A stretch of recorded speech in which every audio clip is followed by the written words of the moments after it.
London Falling by award-winning journalist and New Yorker staff writer Patrick Radden Keefe may just change your perspective on what you think you know about your children or country.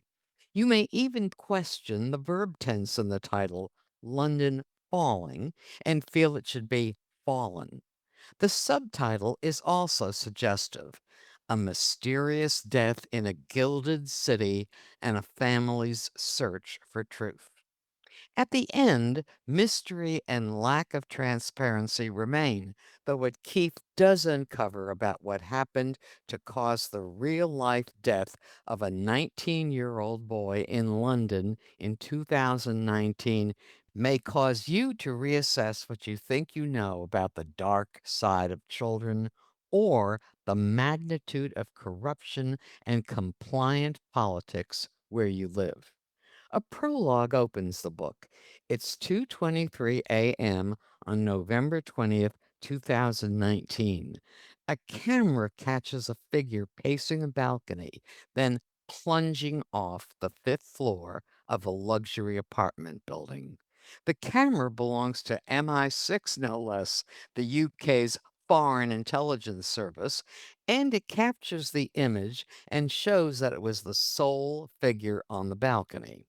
What the camera does not show, but what emerges in subsequent inquiries, is that the figure may have been alone on the balcony, but had not been alone in the apartment.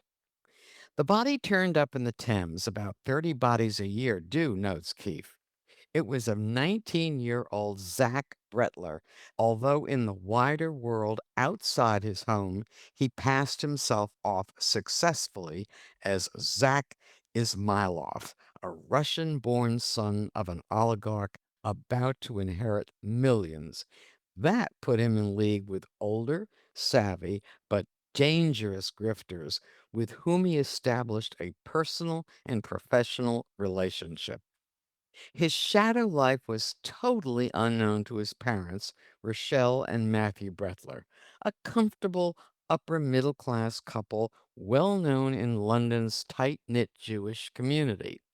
Rochelle was the daughter of a prominent rabbi, and Matthew is regarded for his sharp, analytical intelligence.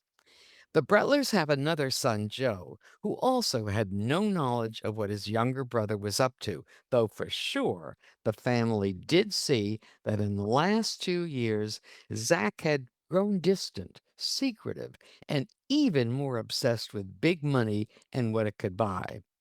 The Bretlers were understandably stunned by Zach's death, and after repetitive tries to get the police to do a thorough investigation, they concluded they were given a runaround.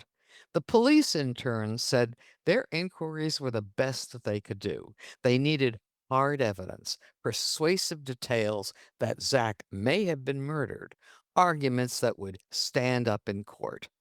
Time goes by, and then, by chance, one day, the Butlers are introduced to Keefe, the author, as he was working on the set of a film being made from one of his books. He was intrigued by the Bretlers' story and moved by their predicament. He wound up writing a piece about it for the New Yorker in February 2024, breaking the Bretlers' hitherto preference for privacy. Working with new contacts, he manages to uncover telling connections Zach had with vicious international cartels.